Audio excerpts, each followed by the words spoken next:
செபியில் பதிவு பெற்ற பங்கு ஆலோசகர் கிடையாது. இந்த வீடியோவில் பகிரப்படும் அனைத்து லெவல்ஸ்களுமே என்னுடைய தனிப்பட்ட சொந்த கருத்தாகும். இந்த வீடியோ மூலமாக நான் யாரையும் வர்த்தகம் செய்ய ஊக்குவிக்கவில்லை. இந்த காணொளி அறிவு பகிர்தலுக்காக மட்டுமே. கண்டிப்பாக ட்ரேடிங்கில் 100% பண இழப்பு அபாயம் உள்ளது. அதனால் மார்க்கெட்டின் நிலை அறிந்து ட்ரேடிங் நாலேஜுடன் ட்ரேடிங் செய்யுமாறு கேட்டுக்கொள்கிறேன். ஹாய் ஹலோ ஃப்ரெண்ட்ஸ், நம்ம இந்த வீடியோவில் என்ன பார்க்க போகிறோம் அப்படின்னா, நம்ம ட்ரேடிங்கில் ஒரு லாங் டேர்ம் வித்ஸ்டாண்ட் பண்ணணும்னா என்ன பண்ணுறதுன்னு எல்லாத்தையும் கேட்டோம் அப்படின்னா, நிறைய பேர் சொல்லக்கூடிய பதில் என்னவா இருக்கும் அப்படின்னா, ஒரு proper money management with discipline trading இருந்துச்சுன்னா நம்மளால் ட்ரேடிங்கில் ஒரு லாங் டேர்மாக வித்ஸ்டாண்ட் பண்ண முடியும் அப்படின்றது தான்.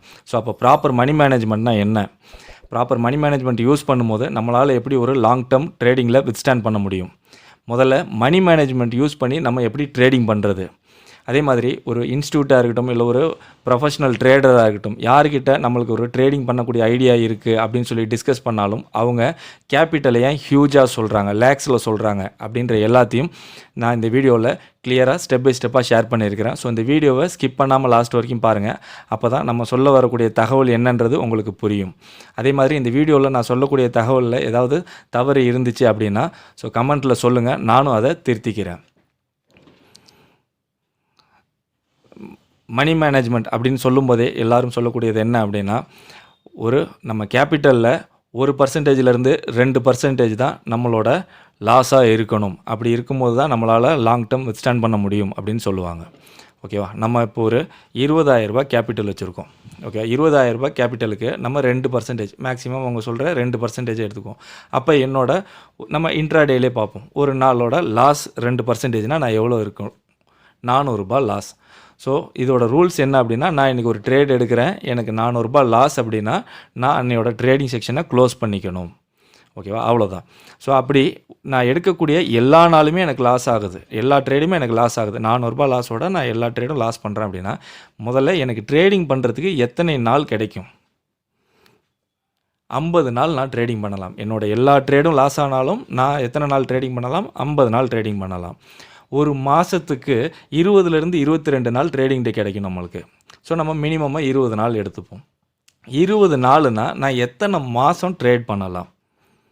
ஸோ 2.5 மாதம் நம்ம ட்ரேடிங் நம்மளுக்கு கிடைக்கும். ஸோ மணி மேனேஜ்மெண்ட் யூஸ் பண்ணி நம்ம ட்ரேட் பண்ணும்போது எல்லா ட்ரேடுமே லாஸ் ஆனாலுமே நம்மளுக்கு என்ன கிடைக்கும்? 2.5 மாதம் நம்மளுக்கு ட்ரேடிங் டே கிடைக்கும். ஓகே, ரிஸ்க்கு ₹400 தெரிஞ்சிருச்சு, ரிவார்டு 1:1.5. ஸோ நம்மளோட ரிவார்டு எவ்வளோ? 1.5. ₹400 ஒரு நாளைக்கு லாஸ் அப்படின்னா என்னோடய ப்ராஃபிட் ₹600. ஓகேவா, இதுதான் ப்ராப்பராக ஒரு மணி மேனேஜ்மெண்ட்டை யூஸ் பண்ணி நம்ம ட்ரேடிங் பண்ணுறது. ஸோ மணி மேனேஜ்மெண்ட் யூஸ் பண்ணும்போது நம்மளுக்கு ஒரு லாங் டேர்ம் நம்ம வித்ஸ்டாண்ட் பண்ண முடியும்னு சொல்கிறாங்க இல்லையா? ஸோ அது எதனால் அப்படின்னா இதுதான். நம்மளுக்கு எத்தனை நாட்கள் கிடைக்குது? 50 நாள் கிடைக்குது. ஸோ 20,000 வச்சுட்டு எனக்கு எல்லா ட்ரேடுமே லாஸ் ஆனாலும் 50 நாட்கள் கிடைக்குது இல்லையா? ஸோ இதனால தான் மணி மேனேஜ்மெண்ட் யூஸ் பண்ணி ட்ரேடிங் பண்ணும்போது நம்ம லாங் டேர்ம் வித்ஸ்டாண்ட் பண்ணலான்னு சொல்கிறாங்க. ஸோ நம்ம 20 நாள் இருக்குது. ஸோ 20 நாளில் நம்மளுக்கு ஒரு ஆவரேஜாக சராசரியாக ஒரு 10 நாள் எனக்கு லாஸ் ஆகுது. ஸோ 10 நாள் லாஸ், ₹400 10 நாள் நான் லாஸ் பண்ணேன் அப்படின்னா என்னோடய லாஸ் எவ்வளோ? ₹4,000. ஸோ அப்போ என்னோடய கேபிட்டல் என்ன ஆகும்? ₹16,000 ஆகும். ஸோ அப்போ பாக்கி இருக்கக்கூடிய 10 நாள் எனக்கு ப்ராஃபிட்டில் புக் பண்ணுறேன். ஸோ ஆவரேஜாக நான் 10 நாள் ப்ராஃபிட் புக் பண்ணால் என்னோடய ப்ராஃபிட் ₹6,000. ஸோ ₹4,000ல் ₹6,000னா என்னோடய ஓவரால் ட்ரேடு இந்த மாதம் ₹2,000. அப்போ என்னோடய கேபிட்டல் என்ன ஆகுது? ₹22,000 ஆகுது. ஓகே, சராசரியாக எனக்கு ஈவனாக ப்ராஃபிட் அண்ட் லாஸ் நடக்கும் பட்சத்தில் இப்படி இருக்கும். இதுவே எனக்கு ஒரு 50 நாள் ட்ரேடிங் நம்ம எடுக்கிறதுல ஒரு 3 மடங்கு நாள் லாஸ் தான் ஆகுது. அப்போது நம்மளுக்கு என்ன ஆகும்?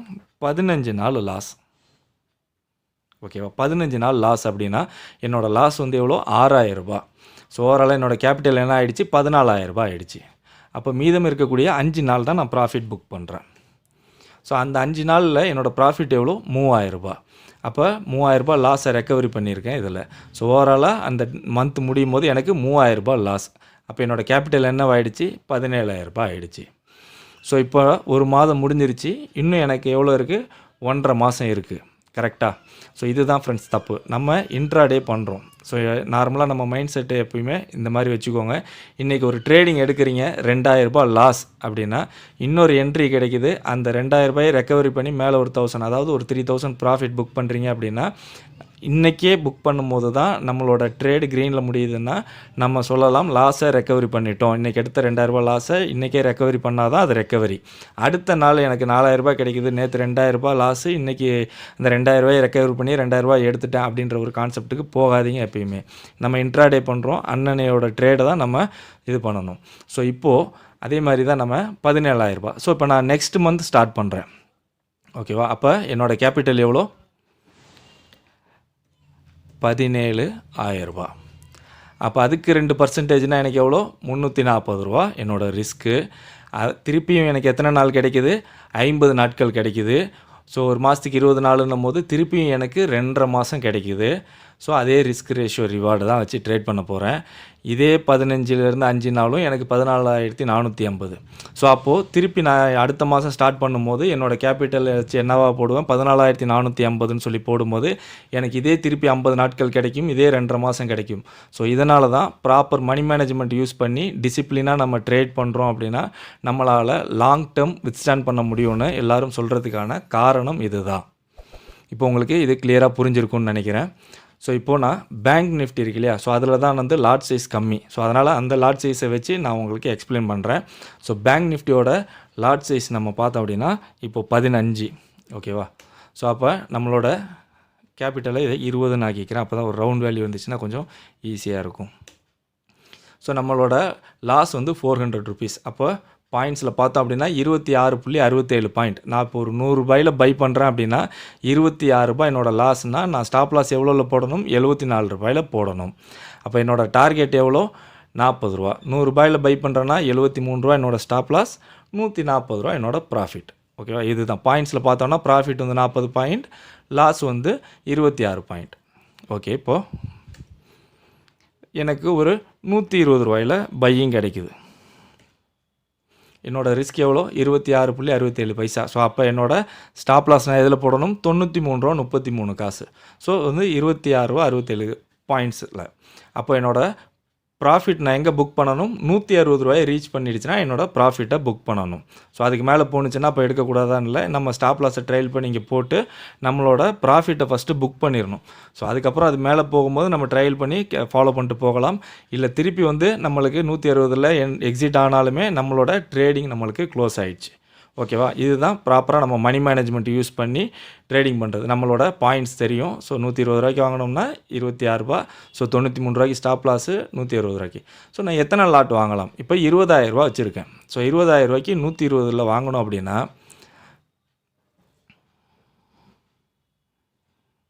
ரூ.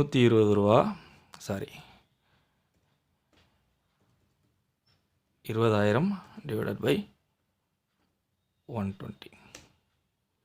ஸோ ரூ. 166. அதுதான் இங்கே 167 லாட்டுன்னு போட்டிருக்கேன். 167 லாட்டுன்னா நம்மளுக்கு 11.1 குவான்டிட்டி. ஸோ 11 குவான்டிட்டின்னு எடுத்துக்குவோம். நான் இப்போ எக்ஸ்பிளைன் பண்ண போகிறது எல்லாமே லாட்டில் தான். ஸோ அதனால் குவான்டிட்டி பார்க்காதீங்க, லாட்டில் பார்ப்போம். So 167 lot.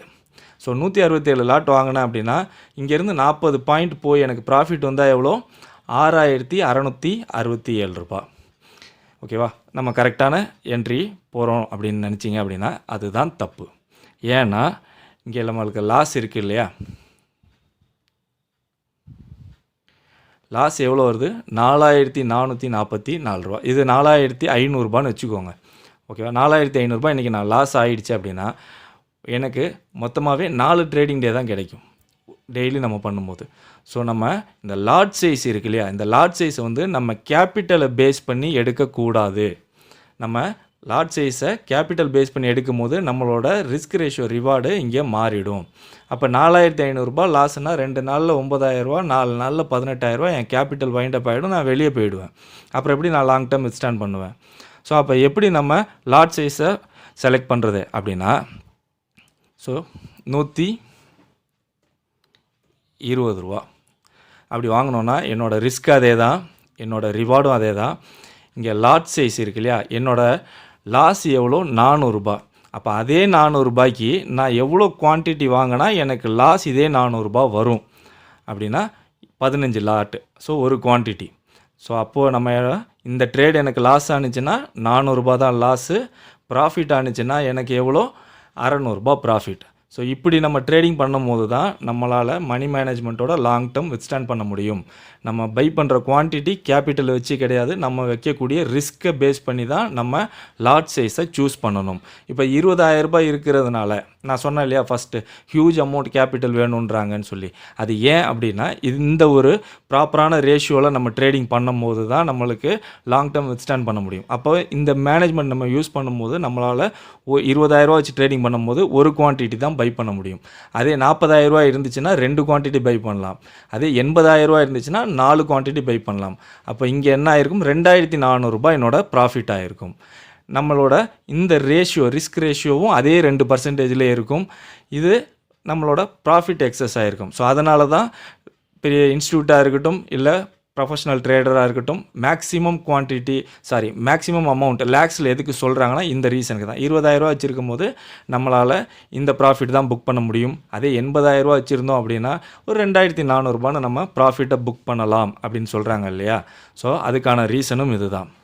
ஓகே ஃப்ரெண்ட்ஸ், இந்த வீடியோவில் நம்ம ப்ராப்பர் மணி மேனேஜ்மெண்ட்னா என்னென்னு பார்த்தோம். ஸோ மணி மேனேஜ்மெண்ட் வித் டிசிப்ளினோட ட்ரேட் பண்ணும்போது நம்ம எப்படி ஒரு லாங் டைமாக ட்ரேடிங்கில் வித்ஸ்டாண்ட் பண்ணலாம் அப்படின்றதையும் பார்த்தோம். ஸோ மணி மேனேஜ்மெண்ட் யூஸ் பண்ணி ட்ரேடிங்கை எப்படி எக்ஸிக்யூட் பண்ணுறது, டார்கெட், ஸ்டாப் லாஸ், லாட் சைஸை எப்படி சூஸ் பண்ணுறது அப்படின்ற எல்லாத்தையும் நம்ம இந்த வீடியோவில் பார்த்தோம். அதே மாதிரி ப்ரொஃபஷனல் ட்ரேடராக இருக்கட்டும் இல்லை ஒரு இன்ஸ்டியூட்டாக இருக்கட்டும் எதற்காக கேபிட்டலை ஹியூஜாக நம்மளுக்கு சொல்கிறாங்க அப்படின்றதையும் நம்ம இந்த வீடியோவில் எக்ஸ்பிளைன் பண்ணியிருந்தோம். ஸோ கண்டிப்பாக உங்களுக்கு புரிஞ்சிருக்கும்னு நினைக்கிறேன். இந்த வீடியோ பிடிச்சிருந்தால் லைக் பண்ணுங்கள், உங்கள் ஃப்ரெண்ட்ஸுக்கும் ஷேர் பண்ணி நம்ம சேனலுக்கு ஒரு சப்போர்ட் பண்ணுங்கள்.